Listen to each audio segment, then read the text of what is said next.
Hello, everyone, and welcome to the 9th episode of the R6ANZ podcast. Joining me, as always, are my co-hosts Sky and Cthulhu. Hello. Guys. And, of course, we have a very special guest today, all the way from, well, you've moved now, but I was going to say all the way from Southeast Asia. Yeah, exactly. Man, he needs no introduction, Shinbagel from Corvidae. How you going, man? Hey, what's up, guys? Thanks for having me. Right, so I'll get straight to the questions. The very first question for me will be, when you did mention in several conversations before that you did consider moving back to US, but when Corvidae contacted you, what was kind of like the main kind of agreeing point, your main point for you to move to Australia and join the actual Corvidae roster? Alright, well, when they first, it's not like they formally reached out about me potentially replacing Rizraz, right? And I don't know if they put this up in the interview or not on the official Corvidae website, but I told them that it kind of happened as a joke between me and Kata. So when Riz left the team, Kata basically just wanted someone to talk to, and what started off as a joke about me joining turned into like a serious conversation shortly thereafter. Yeah, so that's how I ended up joining. As for why like Corvidae over an NA team, well, at the time I didn't have any, like I wasn't reaching out to any NA teams, or none of them reached out to me, so I wasn't in talks with any. And Corvidae just happened to happen, and I took it. So it was more of a matter of just good timing. Yeah, honestly, it was just really good timing. Yeah.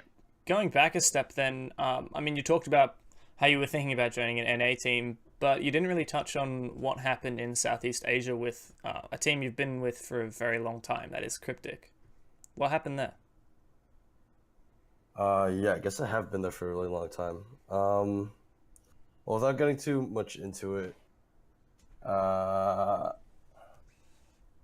decision was after Brazil, like assuming we do really well at Brazil, then it would be worth it to stay in Singapore, because I was paying my own rent and wasn't able to have a job there because it's really hard to get a work visa. So basically, if we at least made it to Brazil, even if we got last place, I would have been able to use that money to pay for rent. But that didn't happen, so it just didn't make sense to stay there. And I communicated that with the team. I told them, like, hey, look, like if we don't make Brazil, then it wouldn't make much sense for me to stay here. And they didn't have a problem with that. On to my next question. Sort of, how do you think you sort of fitted into Corvidae? Like, obviously, Rizraz, I think, was one of the, in my opinion, the star players of Corvidae back when he was on the roster. So I guess, did you have to sort of change your play style a little bit to sort of fit into that role, or do you feel it was sort of pretty natural and it all sort of felt normal? Well, I mean, as far as I'm aware, they told me Riz was the Ash main as well, and he played Bandit, so I guess like it's a pretty easy pivot from Bandit to Ella. They're both pretty much like just slaying defense ops. So no, haven't really felt like I've had to change playstyle too much. No. Going off that, I just had some kind of more questions about that. I was just looking back just earlier tonight, some of the Twitch VODs of the MF versus Corvidae game, and interesting, just running through the chat, a lot of people are talking about a lot of people talking about your role, and of course it's going to come up how it affects, how it got affected by the former player Rizraz for Corvidae. But what I'm curious is also a little bit how you fit into the chemistry of the team, not necessarily as just a simple role, but as a whole, and how the team operates. Am I right in saying that you're formerly an IGL? For Mantis, well, what's now known as Mantis, yeah. When I was on UFF. Yes. And so how's that working, Corvidae? Well, right now, like technically, I'm the IGL, but I'm also open to doing like a dual IGL thing because Wildman was the IGL before I stepped in, and from what I can tell, like he's doing a fine job. He does a fine job, so I'm even thinking maybe like a dual IGL thing at Corvidae. But with you mentioning that, would you feel that there is a potential for the conflict between the two orders? So, let's say mid-match, both of you are like duo IGLing. One of you says like go push there, and Wildman let's say says like stay around the objective, and that could potentially cause that kind of a bit of a confusion within the team. Do you feel that that could be an issue as well, in case the dual IGLing will be introduced within Corvidae roster? Yeah, of course. I mean, something like that could definitely be an issue, but I think the way we're gonna get around that problem is by having, if we do end up doing this, it would be me doing more of the microwing, and Wildman more in terms of like, all right, because we'll have different set pieces for each site, right? So like we'll have an A take from this way and an A take from that way, and before the round starts, Wald will make the call, hey, let's do it. Let's do this particular strat. So since he doesn't do any of the microwing, I don't think any of those conflicts that you brought up, I don't think it should be an issue. Right. And just to bounce off with from that question as well, while we're still talking about the teamwork, so since you got introduced to the Corvidae roster and throughout the qualifiers, how do you feel the team has performed, with you being now the IGL and kind of being the main roamer as well, from what I've seen as throughout the matches? I mean, scrims have been good for the most part, obviously. Yeah, for the most part, they've been good. Obviously, like, we'd sometimes get complacent here and there. Me, more so than the others, which isn't good. But, yeah, they're going pretty well. I can't, like, I didn't really watch too many Corvidae, like, I didn't watch any VODs, to be honest, of Corvidae when they had Rizraz.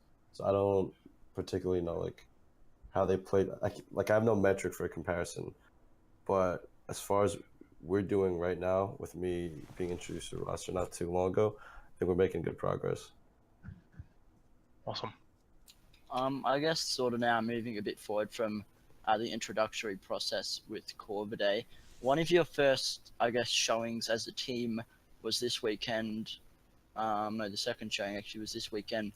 At the Invitational qualifiers, you guys came up against Mind Freak in the winner bracket grand finals, and you guys unfortunately lost that. No, wait, was that in the semi? No, that was in the semi, so I'm wrong. The semi-finals, you guys came up against them in a best of three, and actually you lost that match, unfortunately.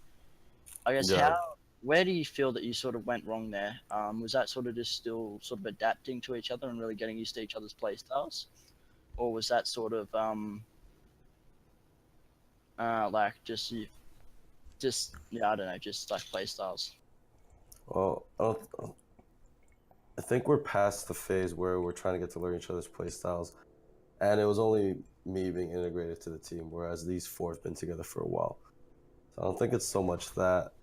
I think it was really just a lack of preparation, because I had personal stuff come up that week, and I was also sick, so I wasn't able to make a bulk of the practices. And yeah, so it's mostly my fault. It just came down to lack of preparation with the team. I'm interested a little bit on your perspective on the Rainbow Six Pro League as a whole, because you're one of few people who's actually had a really varied experience across regions. APAC only recently getting a Pro League, and being a huge point of contention with other regions not believing that we deserve a Pro League and etc. That's kind of all settled down now. Right. But I mean, you used to play for the #1 seed in Southeast Asia, and you considered getting into North American scene, which is a much more developed scene. It's been around for a lot longer. And now you're in the ANZ scene. How do you kind of see all the regions interacting from your experience as being part of multiple regions? So how does Southeast Asia react to being part of multiple regions? What I kind of mean is, what do you think about the comparisons between the regions? The similarities Okay, and so differences. like APAC in particular, between Yeah. the Asian teams and Australian teams. Yes. Yeah. Okay. I guess Asian teams are a lot more methodical with their pushes. I'm sure. I think people. This is what people usually say, anyways. Um, yeah, they're a lot more patient in their push. So basically, the ANZ style of play, it's markedly faster. It's a lot faster paced in the Asian regions. There's a lot of skirmishing, like 1v1, 2v2s, a lot of hero plays, right, in the ANZ region. I feel like the main difference between the two regions isn't the style of play, but more so, I guess it's like the team environment and culture. That's where the main difference is, and that's where uh, things things like the different styles of play. That's where it emerges from a different culture and environment. Because it's a lot more like obviously like a lot of the Asian teams I've been on goof around a lot too, but it's the team environment is a lot more. It's not as hectic as the Casual. Corvidae. Yeah. Yeah, casual. Yeah, that's a good way to put it. So you're saying that Corvidae is more kind of relaxed and less hectic, or is Corvidae more hectic? Not so less hectic. That was a bad choice of words. Okay. Okay. Just a lot more casual, just a lot more laid back. I like this environment a lot more. Well, I think that for most people who know Corvidae as a team and as individuals can definitely see what you mean. They're really nice bunch of guys who want to have fun, and I know because I've been stomped in many comp matches by them, memeing quite quite terribly. So yeah, I can imagine. Right. To move on to kind of same area, with the fact that you considered as call it star player within ANZ scene now, does that put any kind of pressure onto you, or you pretty much chill about it? It's like whatever. How do you feel about it? Well, I mean, yeah, I'd be lying if I said there wasn't any pressure, right? Because not only like I owe it to the team owner Nathan, who's helped me out tremendously, so there's pressure from that. Yeah, some people are saying the thing that you just mentioned. So yeah, there's pressure. I mean, there's pressure like from that, but not so much as me wanting to return the favor to the team owner and my team. That's where I think the biggest pressure comes from. You feel like there's something you've got to live up to here if you've come all the way to live in Australia, basically for the purpose of playing in this team, and all these people are counting on you. That's where the pressure mounts up. All these people have put all their eggs in the basket that is you, basically. Yeah. Yeah, there's definitely pressure from that. But once the game starts, you kind of just forget about it. That's the way it's got to be, I reckon. No, I like that approach. I guess now sort of going back to Cryptic, do you feel that it was difficult to leave Team Cryptic, or do you feel that it was just not sort of working? Because that's something I'm pretty interested about is sort of your position in Cryptic. Like, why did you make the decision to sort of branch out and look for another team? Well, so that's what we discussed, like the thing I mentioned about whether or not we do well in Brazil. Hold on. Well, Cryptic has still got a little ways to go before they get to Brazil. Yeah, my bad. Something, it was, anyways, yeah, so when we went to Sydney, like way before we even went, it was something I discussed with the team, as I mentioned, that if we didn't at least make it to Brazil and do well, then there's no point in me staying. So that's when it was first brought up. And that after a while, it just came, like the general consensus was that whether like what started as if we don't do well in Brazil, it's just probably better to part ways. Generally, it pretty much came to the point where it was like, yeah, Brazil doesn't really matter. It's probably best after Brazil, no matter our result, we just part ways. That's really interesting. It's kind of unfortunate. A lot of teams are going through these. I mean, a lot of teams are going through roster changes, which a lot of people would say makes them stronger. Corvidae, Atletico, Mind Freak, adding players like yourself coming to Corvidae. A lot of people would say it's a positive change, getting a new player in. And then there's some teams like Cryptic, and I'd also pull out Irons as one, going through a lot of roster changes that probably aren't necessarily for the best. I feel like there's a bit of pessimism going on at the moment with if we don't do really well, and we don't win at you're talking about like Brazil. That's in order to actually get to Brazil, you got to prove that you're a really solid team. But you're talking about not doing that well at Brazil itself after you've already made it there, and then deciding to maybe disband the team. That's a pretty big deal. And I don't know. What do you think about teams disbanding and breaking up due to results like that? Well, I mean, obviously, if it's a purely result-based decision, then yeah, I can't really agree with that. But sometimes, like, a change is just necessary within the team for whatever reason that may be, right? That the public just might not understand, but sometimes it's necessary. But yeah, if it's purely results driven, then yeah. On that subject, I can't agree with that at all. Yeah, I can see that. So you're saying that there's always other factors, whether it's chemistry or individual commitments and that kind of thing. I wouldn't say most of the time, but those are obviously like those kind of team changes are fine. Yeah. So on the subject of team changes and results-based team changes, there was huge news just the other day that Shate has left ENCE and joined Penta.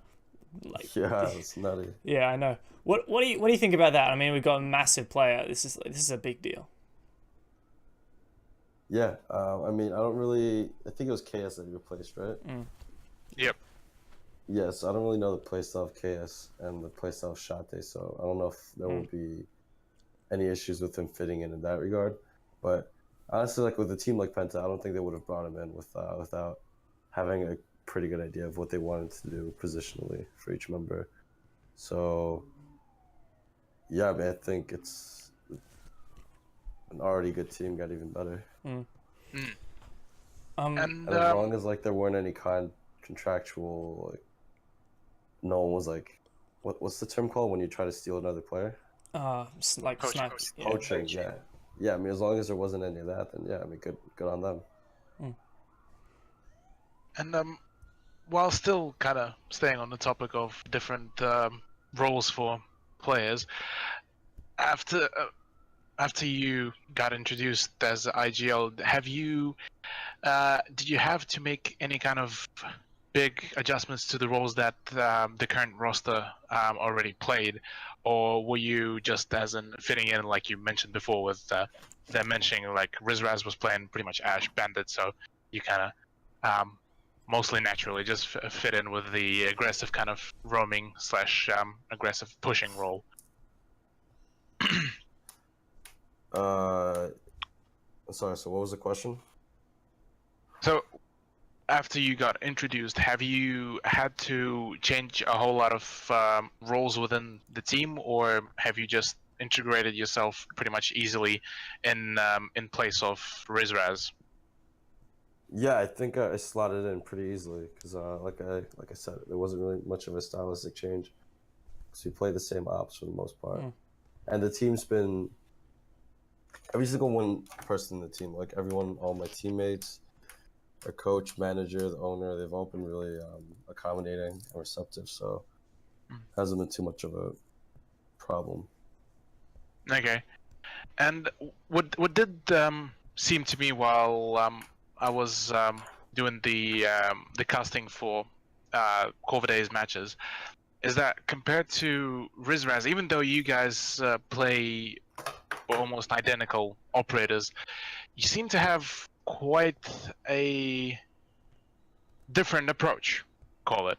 Like, whereas, let's say with Rizraz, he usually hangs around either with an extra teammate or somewhere close by to the objective. Whereas I seen you on several occasions just either trying to make a play solo or hanging around like on slightly farther away from the objective. Do you have any comment on that part? Yeah, I mean, now that you mention it, maybe not so many solo plays, because then that means if I die, I can't get traded out. So, yeah, I mean, there's not like only one way to play Ash, right? Yeah. Like I said, I don't do much VOD watching, which is an issue, obviously. I should be watching a lot more VODs, but I don't really know what Riz plays like, but from what you described, like, it sounds like he plays Ash fine. Just, yeah, I guess, like, the main things, like, an Ash roamer, not Ash roamer, an Ash player, for the most part, needs to know how to work off his team's info and exploit openings within the defense, right? Because he's 3-speed, has an amazing gun, has good utility. So as long as you're doing that, like, as long as you're mindful and you're able to exploit empty space, it doesn't really matter how you play the rest with Ash. True. Moving forward, I guess now talking a little bit about this week. Obviously, because we were talking about before, you guys unfortunately lost to Mindfreak. You've been knocked down to the loser brackets. You've now got to climb your way back up into that winner bracket final. Right.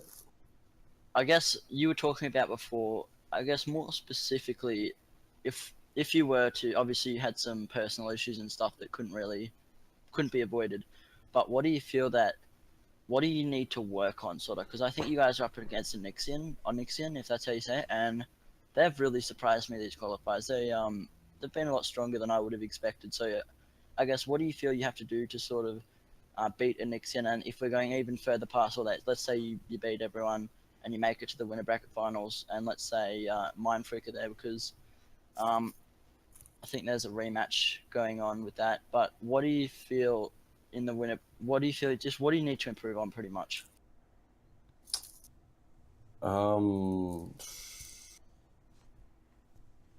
Yeah, I mean, I can't get into it too much right now, right? Because match is coming up soon. But Yeah. we just it's all stuff that comes with being a new team. We just got to play more together. Mostly, like I said, I've been really busy, so it's mostly been my fault. But yeah, I gotta be on more to play with the team, and we gotta just grind it out. I don't think there are any problems like strat wise or positions or operators. It's mostly just being part of a new team. Just building synergy with everybody. Yeah, fair enough. I'm a little bit interested as to how the new strategist for Corvidae, Uni, plays into how you guys do your scrims, your strat sessions, your warm-ups, your prep, and then coming into your actual matches. Now, you're really new to the team, and Uni's only slightly less new to the team. How does it kind of work out? As in strats, yeah, Uni for the most part makes the strats for us.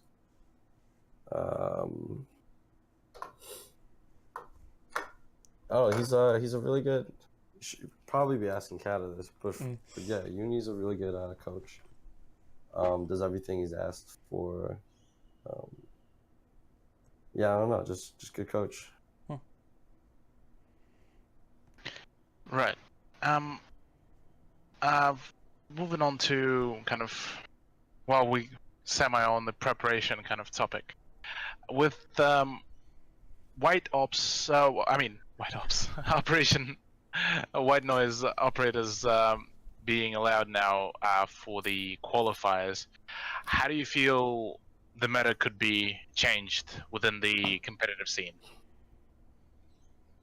Okay, well, to be honest, I never played the new ops in the TTS, and I barely played them after they were released, so I don't really know too much about, like, I can't really comment on them, but from what I've seen what they can do, they definitely seem like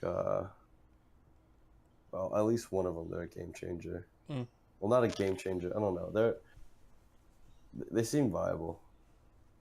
The Zafira, I think her name is, a Polish chick. She's definitely going to be played often. Just her gun, her utility, 2-speed, which still isn't bad. I mean, she has everything. Vigil, I don't know. I haven't played them nearly enough. I can see like certain merits in roaming on a map like Oregon, like a really condensed map. I guess it could be tricky. Yeah. And the last one, Doke, I don't know what I'll do. Dokkaebi, yeah. Yeah, I've just seen what she can do, but I don't know. I haven't seen it like actually in practice. So. As for practice and the new ops, is that something when you go into your scrim? Are there many teams where you're like, okay, we know this weekend we're going to be playing with Dokkaebis and Zafias and Vigils. Maybe we should do this in the scrim. Do you have an agreement with your scrim partners? Let's use the new ops this weekend or tonight in our scrim. Have you actually had that yet? Yeah, we do. Yeah. So have you had a chance to use them or play against them? Yeah, I've used I think one of them in scrims. And how did that kind of affect, especially as a roamer? I think having a Dokkaebi on the other team can really affect you negatively if they call your phone and they know exactly where you are. Obviously, you can bait out their peeking, but you've got a noise, which means it's much harder for you to hear and much easier for them to hear you. Right. Yeah, I've never seen that mechanic in like myself. I've only seen it from the videos online. Yeah, okay. But yeah, it seems like it could be really disruptive for the roamer for sure. I don't know. I'd have to like see like what the frequency is of the ring, like if it rings like once every second or twice. You know what I mean? The frequency of the ring. I don't know, but it definitely seems like I don't know if she's viable in Pro League, but purely because I haven't seen her played enough. But definitely seems disruptive. I feel like we're kind of at the point where almost anything is viable. Like Dokkaebi doesn't have a particularly amazing primary. I mean, it's really good at what it is, but it's a DMR, and DMRs aren't meta. It's meta is gotta be fast, gotta have low recoil,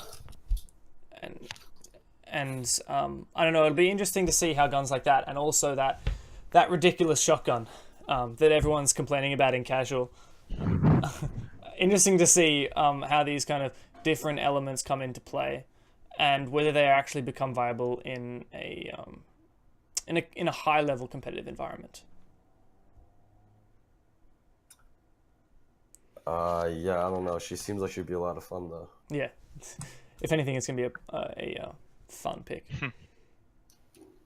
Staying on the topic of the new White Noise DLC and just new stuff, obviously Tower has been, I guess, released into the map pool. Not the ESL map pool, but just the map pool in general. Do you think that it's a possibility we could see Tower making its way to the ESL map pool? Or do you feel it's not really quite there and it just isn't really, I guess, as competitive enough to be in the ESL map pool? Yeah, why don't you guys tell me? Because I haven't tried that map yet. I've only seen it in the videos. But I guess because like they try to implement all the new maps into the ESL map pool. I don't think many people are expecting to see Theme Park in that anytime soon. Theme Park is not a very popular map. Oh yeah, I hope not. The map's absolute kids. I feel that they've like visually Theme Park is pretty nice. It has the good depth, it has the good atmosphere within it, but it just, I don't know, it feels like there's way too many choke points with way too many like long corridors, and you can have like so many spots where you could just hunker down. That's it. Like attackers would barely have a whole lot of attacking potential. With Tower, it seems like it's almost the same thing, but the good thing about Tower is that there is you have a whole lot of breakable walls on the same floor. So for roaming, I guess that would be an amazing opportunity. For attackers, I'd say probably Zafir would be the main big player on that map, because flushing out the defenders with those concussion grenades, I feel that could be the way the way to go. Like, I mean, the quickest way to go. What would you guys think? Well, anyone who's played a long enough rank session with me knows that I absolutely adore Tower, and I can't get enough of Tower. This guy's rolling his eyes right now because he knows that every time we play Tower, I just start yakking on and on. But like, I think that at the moment it gets a lot of hate. You know, when I'm raving about it, all my teammates are like, "Oh, bloody hell, Tower again."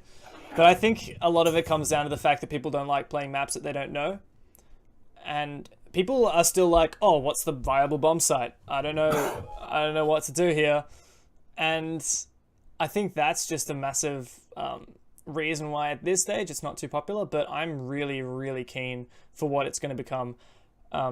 Because the sites are really strong. There are a lot of sites with really strong anchor positions where it's difficult to flush people out unless if you have a thermite. So it means we're going to see a lot of thermite, which means we're going to see a lot of mutant bandit, which means we're going to see a lot of Thatcher. And I like the kind of the utility interaction I think that we're going to see. And I think we're going to see some incredible... Flea, I do know strats for Tower. You're correct, Flea, in the chat. But I think we're going to see some interesting mirror placements. I think we're going to see some, especially Legion and Ella. And I think we're going to see so much roaming as well. It's a map where if you have 5 people roaming, you're going to get totally screwed. But if you have 1 or 2 roamers who can execute a really sneaky late flank, you're going to do amazing. And I'm really keen for Dakaibi as well, I think, on that map. The phone ringing is a really good sound cue for finding where people are.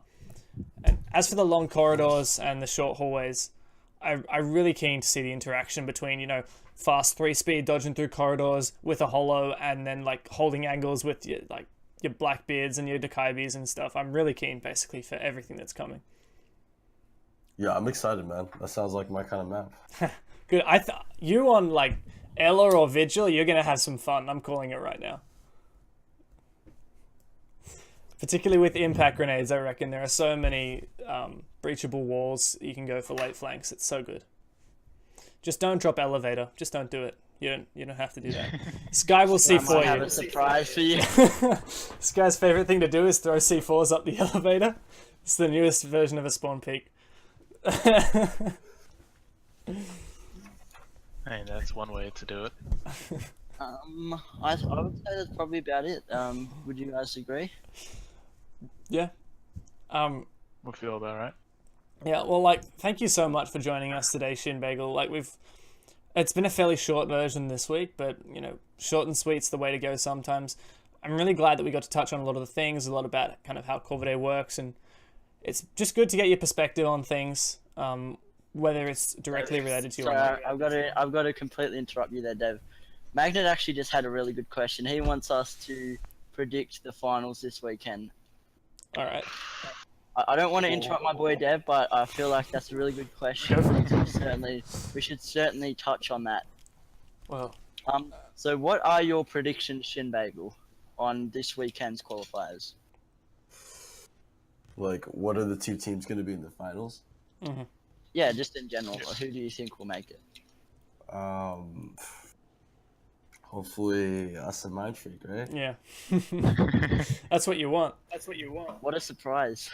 Is that what the region wants, though? Is that what APAC needs? Who do you think is going to have the best chance of winning the Sydney LAN if it comes to that?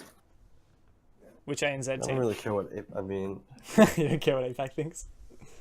I mean, when it comes to this, right? Yeah, what yeah. it needs, I mean. Yeah. Obviously, like, I want us to be the team that go there. Yeah, of course. Yeah. Cthulhu, what do you reckon? I'd say I'm kind of 50-50 because both Mindfreak and Corvidae have been showing like amazing potential. I feel butt coming. I'd say I don't know. I'd love to see another game of Corvidae Mindfreak. I'd say it's definitely going to be a 2-1 because so far it's been an amazingly close battle. But I'm not just too sure just yet who could win. For me at the moment it's a draw. It's a draw. Wow. Yeah, Okay. it's a draw for me. Too hard to I call. think for me, I've got to say, I feel that this week, as you said, hopefully the unforeseeable issues won't happen, and I think that if Corvidae get the time to practice, and obviously, I know you said that there's only so much time you need to sort of integrate as a team, but I feel like that extra time is really going to help, and I feel like Corvidae might have a chance to take this week, but I still think that Mind Freak are really going to stand a chance.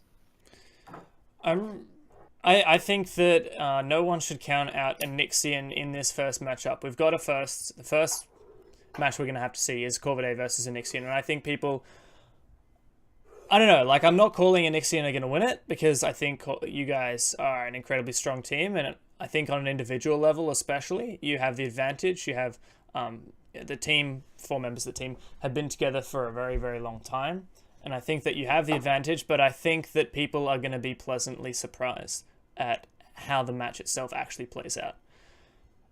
As for after that, who's this team Atletico? Flux says, who's Atletico? Atletico have been a very strong team and actually, beat Corvidae at the Invitationals, so wouldn't count them out either, but I think, honestly, my gut feeling is, in the end, I think we're going to see Mind Freak come out on top. Fair enough. How dare you? I know. I'm sorry, Shinbagel. Like, hey, Real now smooth death. now you're gonna prove me wrong. I'm just leading it up for you to steal it away. Right. Yeah, I mean, the team that deserves it's gonna win. Yeah. Like honestly, if we won this week, we wouldn't have deserved it because we did not put in the time that we should have. But last week, I mean. But yeah, hopefully this week's gonna be different. Well, in 15 minutes, you're gonna go and do your scrim, so you're definitely putting in the work now, and you're giving us your time as well to come and talk to the community, which we're really grateful for. Yes, Yeah, thank you very thanks much for having me, man. So that's where we're gonna wrap it up. Thank you very much for joining us, Shin. It's been really exciting to have you on, especially since you're a very new face in ANZ. People aren't used to seeing you on one of our teams because obviously you've been on the Southeast Asian teams. So, yeah, I'm really excited to have you. Yeah, It was a pleasure. I'm also excited. That was I'll say, yeah, you go. good chat. Just quickly, guys, I've got to sort of tell everyone now. Obviously, a big thank you to Shin Bagel for coming on. But the next few weeks of podcast is going to be really amazing, right? We're going to have more amazing guests, just like Shin here. Like, you guys don't know what's in store. It's pretty amazing. Can I tell them? Yeah, you can go. Okay. So this is episode 9. We call it season 2. We're gonna have episode 10 next week, and then we're gonna have a Christmas break, and we're gonna come up with some really exciting stuff for year 3 of Siege, year 2 of the podcast. This Sunday afternoon, we will be doing a podcast with the one and only Canadian from Evil Geniuses, former world champion at the Invitational as Continuum, and we might be able to get an additional guest on top of him. But honestly, this is going to be the largest profile podcast we've had, and I really hope that you guys join us for that one. We're not sure exactly when we'll air it, as we will be pre-recording it. But we'll keep you posted. Thursday. We'll keep you posted, guys. Yeah. Yeah, I'll be tuning into that for sure. Yeah. And we're also going to organise to get all the VODs up on YouTube, and we're going to try and be working on a bit more promotion and hopefully getting everything going. So yeah, lots of hype in the chat. Yeah, I'm really excited. Like, when you send out a message to one of your idols and they actually reply, that's a big deal. And that's what it's like getting a message from you, Shinbagel. Didn't even hear me. Oh well. No. So I'd say that's probably it, guys. Make sure that everyone tunes in to the next podcast, which we'll obviously keep you guys posted on. We'll tell you when that's going to be. But I think that wraps it up. Big thank you to Shinbagel for obviously coming on tonight, and big thank you to obviously Deb and Cthulhu who have been my hosts for tonight. And huge thanks to everyone who's tuned in. We've got 30 of you at the moment. Lots of active chat. That's what we absolutely love to see. Thank you, Monkey, for the subscription. I mean, it is your channel, but you can subscribe anyway. Loving the support, guys. It really makes us keep wanting to do what we do. And that's about a wrap for this week. Catch you later. All right, good night, guys.